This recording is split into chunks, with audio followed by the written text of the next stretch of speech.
नमस्कार। संसद टीवी में आपका स्वागत है। मैं हूं डॉक्टर प्रसून कुमार मिश्र। जनजातीय समाज के उत्थान के लिए केंद्र सरकार ने कई योजनाएं चलाई हैं। जनजातियों के बीच रोजगार, शिक्षा और स्वाभिमान के लिए उपक्रम चलाए जा रहे हैं। साथ ही उनकी विरासत और देश के लिए उनके बलिदान को जनमानस की स्मृति में अक्षुण्ण बनाए रखने के लिए भी ऐतिहासिक कदम उठाए गए हैं।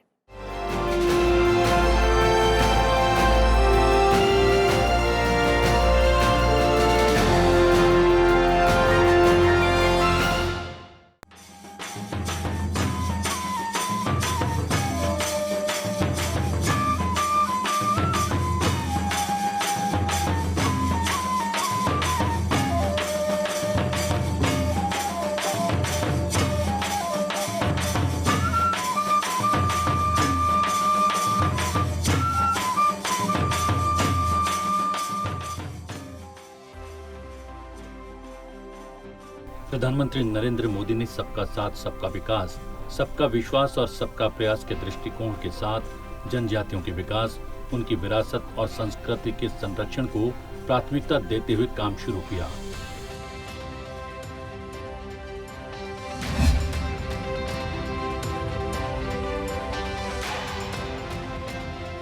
वर्ष 2014-15 के बजट में 4,497.96 करोड़ रुपए, वर्ष 2015-16 में 4,819.21 करोड़ रुपए, वर्ष 2016-17 में 4,826.5 करोड़ रुपए, वर्ष 2017-18 में 5,329.32 करोड़ रुपए, वर्ष 2018-19 के बजट में 6,000 करोड़ रुपए का आवंटन हुआ।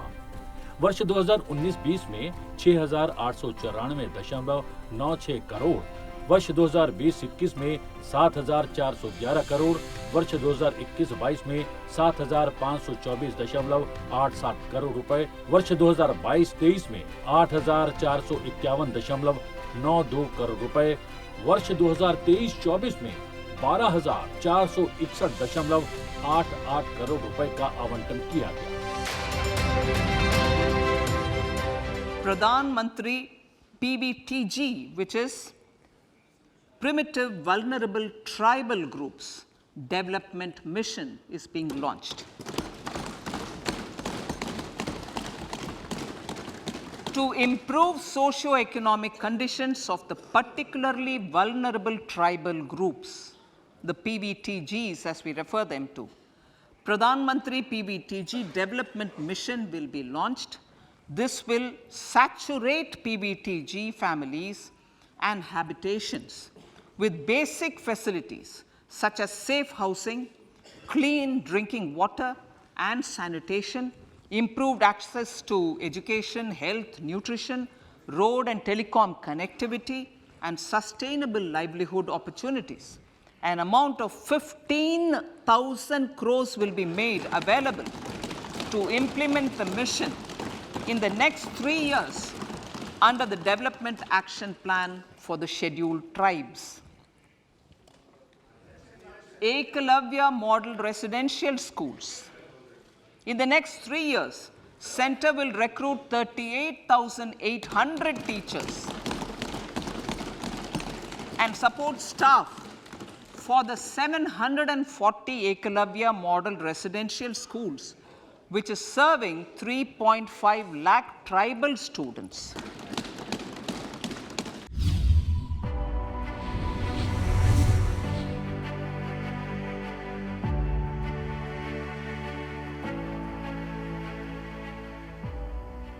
सिकल सेल एनीमिया एक खतरनाक अनुवांशिक रोग है जिससे जनजातीय समाज का एक बड़ा वर्ग वर्षों से जूझ रहा है।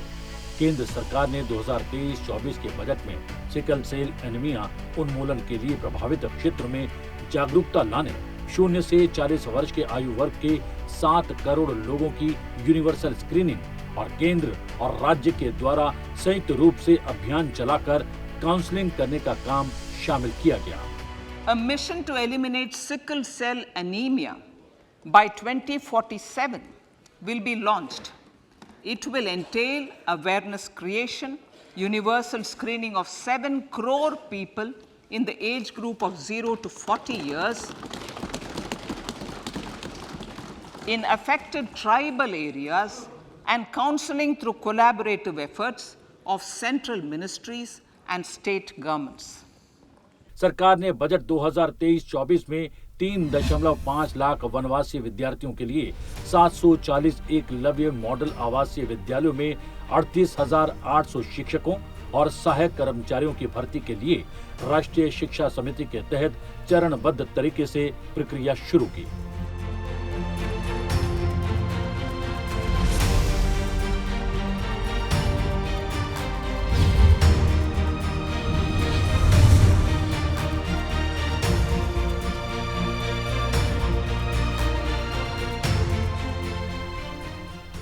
प्रधानमंत्री आदि आदर्श ग्राम योजना, इस योजना के अंतर्गत 2021-22 से 2025-26 के दौरान जनजातीय बहुल गांवों में लगभग 40% लोगों के समेकित सामाजिक आर्थिक विकास का लक्ष्य रखा गया।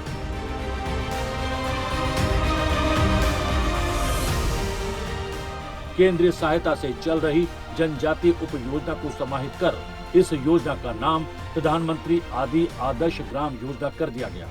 इसमें अधिसूचित एसटी के साथ सभी राज्यों और केंद्र शासित प्रदेशों में कम से कम 50% जनजातीय आबादी और 500 एसटी वाले 36,428 गांवों को जोड़ने का लक्ष्य रखा गया।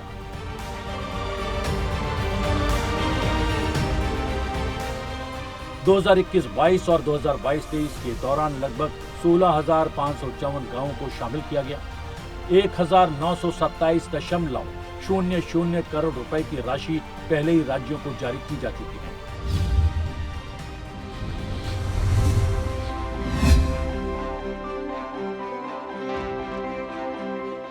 वर्ष 2022 में संसद के शीतकालीन अधिवेशन में दोनों सदनों में तमिलनाडु में अनुसूचित जनजातियों की सूची में नारी कोरवन और कुरी विकर्ण समुदायों को शामिल करने वाले आवश्यक संविधान अनुसूचित जनजाति आदेश संशोधन विधेयक पारित किया गया। तमिलनाडु के सुदूरवर्ती जंगल के अंदर रहने वाले 27,000 मात्र आबादी है को हमने सूचीबद्ध कराने के लिए सदन में प्रस्ताव पारित किया। तो ये प्रस्ताव मैं समझता हूं कि न्याय देने वाला प्रस्ताव है, वैसे लोगों को सुविधा देने वाला प्रस्ताव है जो वर्षों से उपेक्षित रहे। वर्ष 2021 में प्रधानमंत्री नरेंद्र मोदी की अध्यक्षता में केंद्रीय मंत्रिमंडल ने भगवान बिरसा मुंडा के जन्म दिवस 15 नवंबर को जनजातीय गौरव दिवस के रूप में घोषित करने की स्वीकृति दी। जनजातीय गौरव दिवस वीर वनवासी स्वतंत्रता सेनानियों की स्मृति को समर्पित किया गया है ताकि आने वाली पीढ़ियां देश के प्रति उनके बलिदानों के बारे में जान सके।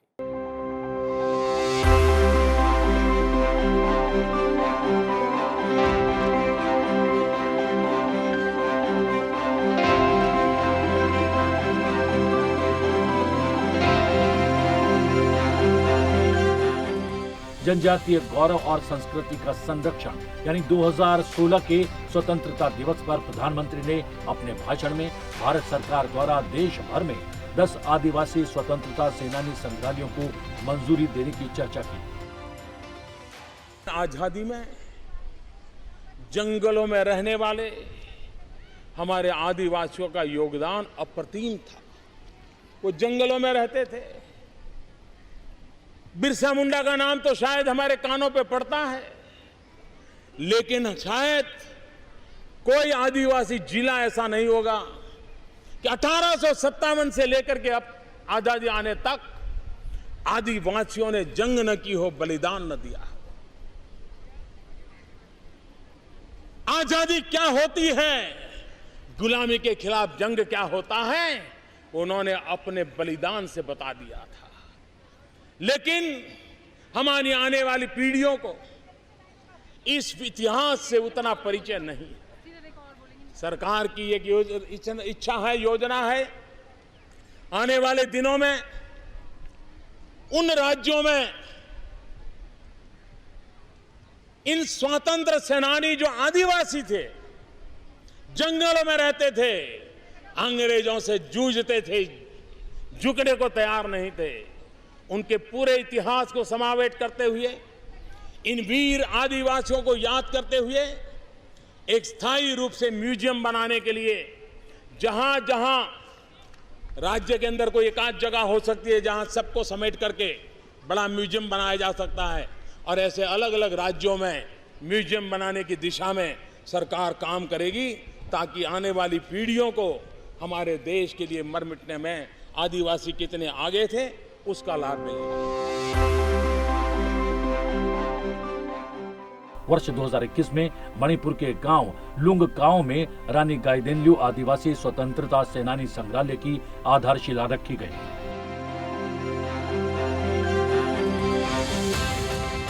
वर्ष 2021 में प्रधानमंत्री नरेंद्र मोदी ने झारखंड में भगवान बिरसा मुंडा आदिवासी स्वतंत्रता सेनानी संग्रहालय और पार्क का उद्घाटन किया। इसके परिसर में बिरसा मुंडा की 25 फीट ऊंची प्रतिमा स्थापित की गई। साथ ही सरकार ने गुजरात में राष्ट्रीय महत्व के एक आधुनिक संग्रहालय के निर्माण का फैसला भी किया। मंत्रालय ने राज्य स्तर के संग्रहालयों के निर्माण के लिए 4 राज्यों आंध्र प्रदेश, छत्तीसगढ़, केरल और मध्य प्रदेश का चयन किया। जनजातीय बहुल क्षेत्रों में शिक्षा के लिए सरकार ने बड़ी संख्या में एकलव्य आदर्श आवासीय विद्यालय की स्थापना के साथ साथ आर्टिफिशियल इंटेलिजेंस की पढ़ाई की भी व्यवस्था की है। इसके लिए माइक्रोसॉफ्ट के साथ समझौता हुआ, जिसमें पहले चरण में 250 EMRS स्कूलों में इसकी पहल हुई और 50 स्कूलों में गहन प्रशिक्षण भी दिया गया।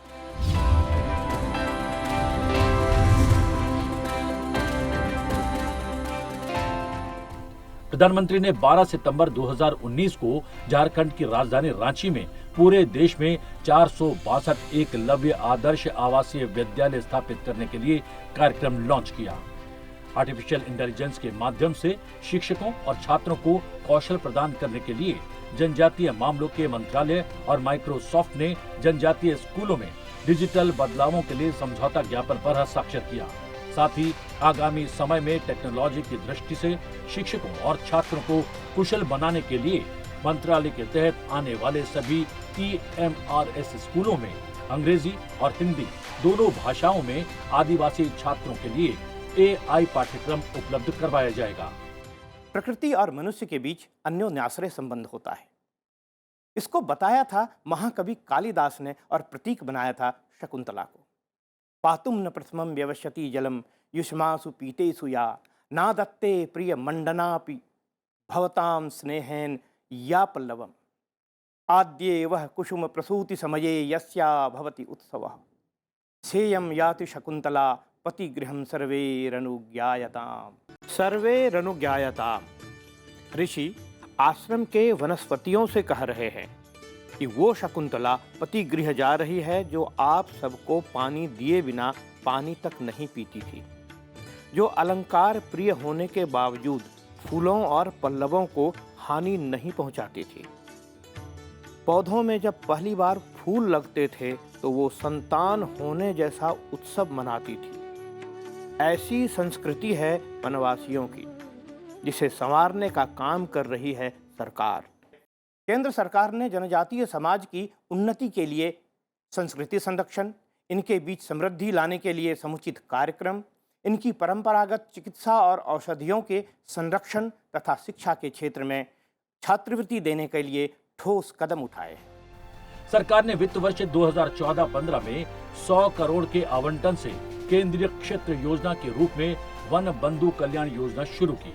बेहतर और सतत रोजगार, ढांचागत खामियों को खत्म करने, शिक्षा और स्वास्थ्य की गुणवत्ता में सुधार एवं रहन सहन के तरीकों में सुधार पर विशेष ध्यान देने का प्रस्ताव रखा। ये योजना आंध्र प्रदेश, मध्य प्रदेश, हिमाचल प्रदेश, तेलंगाना, ओडिशा, झारखंड, छत्तीसगढ़, राजस्थान, महाराष्ट्र और गुजरात राज्यों के एक प्रखंड में पायलट आधार पर शुरू की गई और राज्यों की ओर से चयनित प्रत्येक प्रखंड को 10 करोड़ की राशि देने का फैसला किया गया। उत्तराखंड की राजधानी देहरादून में 2019 में 12 करोड़ की लागत से राज्य जनजातीय शोध सह संस्कृति केंद्र और संग्रहालय का उद्घाटन किया गया। ये केंद्र शोध गतिविधियों के अतिरिक्त उत्तराखंड की समृद्ध जनजातीय संस्कृति और परंपराओं के प्रचार प्रसार में महत्वपूर्ण भूमिका निभाएगा। वर्ष 2014 में पश्चिम बंगाल स्थित विश्व भारती शांति निकेतन में उत्कृष्ट जनजातीय भाषा एवं साहित्य के अध्ययन का केंद्र स्थापित किया गया। ये एक बहुप्रतीक्षित योजना थी। जनजातीय चिकित्सा और जनजातीय औषधियों की बात करें तो जंगलों में औषधियों की पहचान और जनजातियों की चिकित्सा परंपरा बहुत समृद्ध रही है। कई संस्थाओं को कार्य में लगाया गया। साथ ही उत्तराखंड स्थित TRI को विभिन्न COE तथा TRIS द्वारा जनजातीय औषधियों पर शोध कार्य में समन्वय के लिए नोडल TRI बनाया गया ताकि विषय पर केंद्रीय नॉलेज हब बनाया जा सके।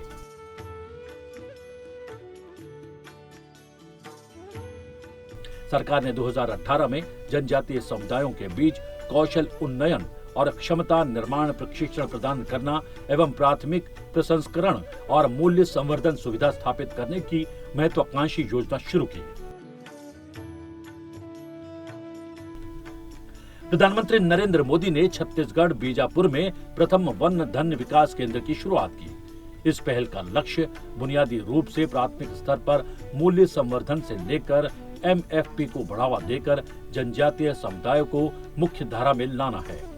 जनजातीय शिल्प, संस्कृति, व्यंजन एवं वाणिज्य को संजोने और बढ़ावा देने के उद्देश्य से जनजातीय कार्य मंत्रालय ने ट्राइफेड के सहयोग से देश में विभिन्न स्थानों पर आदि महोत्सव की शुरुआत की। देश भर में जनजातीय संस्कृति आगे लाने के लिए ये उत्सव व्यापक प्लेटफॉर्म के रूप में स्थापित हो रहा है।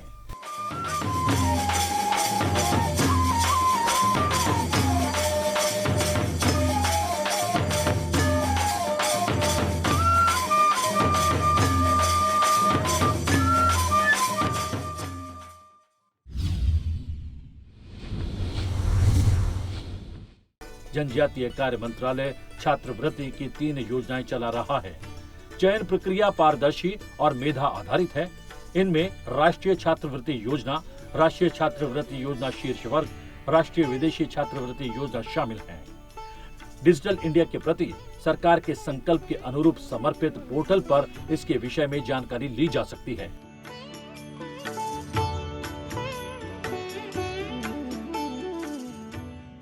जनजातीय विकास के लिए निधि की निगरानी की बात करें तो 2017 में जनजातीय विकास निधियों की निगरानी के लिए कामकाजी नियमावली में जनवरी 2017 में संशोधन किया गया। इससे जनजातीय कार्य मंत्रालय को केंद्रीय मंत्रालयों के STC निधियों की निगरानी करने का अधिकार मिल गया। कुल मिलाकर देखा जाए तो केंद्र सरकार ने जनजातीय समाज के उत्थान की दिशा में बड़े महत्वपूर्ण कदम उठाए। भारतीय संस्कृति के वाहक और रहन सहन में अनुशासन, सुव्यवस्था और प्रकृति के पूर्ण समावेश के साथ देश में उत्तर से दक्षिण और पूरब से पश्चिम तक सभी राज्यों में जनजातीय जनजीवन की झलक मिलती है। संस्कृति से समृद्ध इस समुदाय के जीवन में समृद्धि लाने के लिए सरकार ने कई बड़े निर्णय लिए और जनजातियों की परिस्थितियों पर विशेष ध्यान दिया।